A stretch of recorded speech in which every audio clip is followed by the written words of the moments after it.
বন্ধুরা শুভ দুপুর। তা কেমন আছেন? আশা করি ভালো আছেন, আমিও ভালো আছি।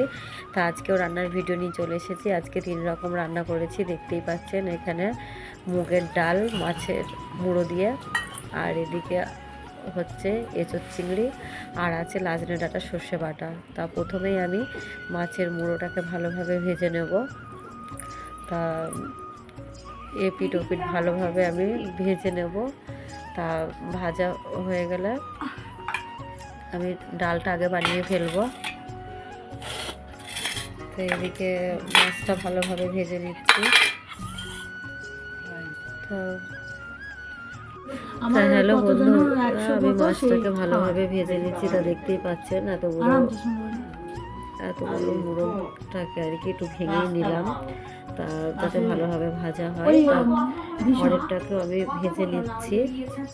তো এদিকে এঁচোড়টাও এদিকে প্রেসারে সেদ্ধ করে নিয়েছি, জল ঝরছে আর কি। তা এদিকে আমি অন্য বাকি কাজটা করে নেবো। তো এদিকে এঁচোড়টাও সেদ্ধ হয়ে গেছে খুব ভালোভাবে। তা এরপরে চিংড়ি মাছটা আমি ভেজে নেবো। তার আগে আমি মাছের পুরোটা ভাজা তুলে ফেলেছি, দেখতে পাচ্ছেন।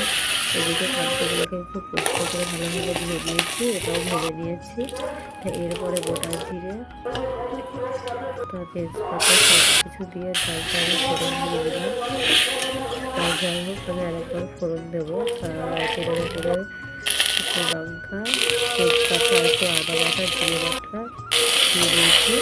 এবার ডালটা ফুটে উঠলেই আমি মাছগুলোকে দিয়ে দেবো, মাছের মুড়োটা আর কি। মাছটাও ভুল হয়ে গেল। সেদিকে মাছের মুড়োটা আমি দিয়ে দিয়েছি। কিছুক্ষণ ফোটার পরে আমি নামিয়ে ফেলবো। তার আগে আমি মাছের যে মুড়োটা সেটা ভালোভাবে আমি ভেঙে দিচ্ছি, কারণ গোটা থাকলে একটা ভালো লাগে না। ফুটে উঠেছে, এবার 2-1 আমি চিনি দিয়ে দিচ্ছি। নামিয়ে ফেলবো কিছুক্ষণ বাদেই। তো এরপরে আমি চিংড়ি মাছটাকে ভেজে নেবো ভালোভাবে। এই দুটোকে ভালোভাবে ভেজে নেবো লাল লাল করে একটু। সেই দিকে চিংড়ি মাছ ভাজা হয়ে গেলে আমি ডুবু ডুবু করে আলু কেটে রেখেছি, সেটা তেলের উপরে ভালোভাবে লাল লাল করে ভেজে নেবো। তা আলু ভাজা হয়ে গেলে আমি এর মধ্যে গোটা গরম মশলা, এলাচ, তেজপাতা, শুকনো লঙ্কা সব কিছু একটু গোটা জিরে দিয়ে দিলাম। এরপরে মশলাটা বানানো আছে, আদা বাটা, জিরে বাটা, পেঁয়াজ, রসুন। তার আগে আমি তেলের ওপরে এঁচোড়টা দিয়ে দিয়েছি। তার খানিক পর এঁচোড়টা ভালোভাবে তেলে ভেজে দেবো। একটু নেড়ে ছেড়ে ভালোভাবে একটু ভেজে দিয়ে তারপরে আমি মশলাটা দিয়ে দেবো। চিংড়ি মাছ ভাজা হয়ে গেছে, মাথায় আছে, কিন্তু মাথায় আমি হলুদ আর নুন পরিমাণ মতো দিয়ে দিয়েছি। তারপর ভালোভাবে একটু কষিয়ে দেবো। কষানো হয়ে গেলে পরিমাণ মতন একটু জল দিয়ে দেবো।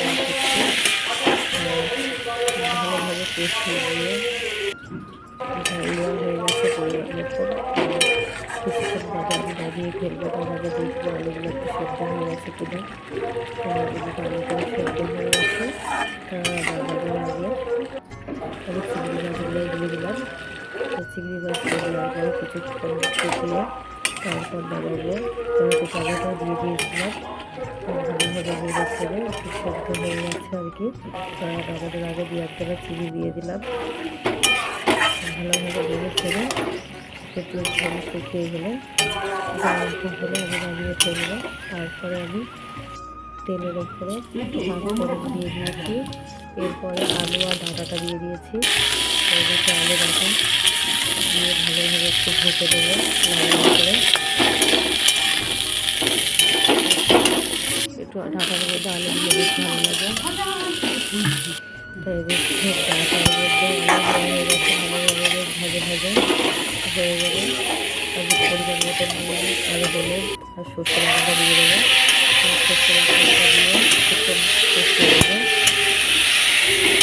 ঢাকা কাটানো পেঁয়াজ মশলা না থাকলে তাতে করে সেই মশলাটা দিয়ে কষাতে থাকছে। তা দেখতেই থাকছেন একটু মশলা হয়ে গেলে আমি পরিমাণ মতো একটু জল দিয়ে দেবো। ভালোভাবে আমি কষিয়ে দিচ্ছি। বন্ধুরা, আপনার ভালো লাগে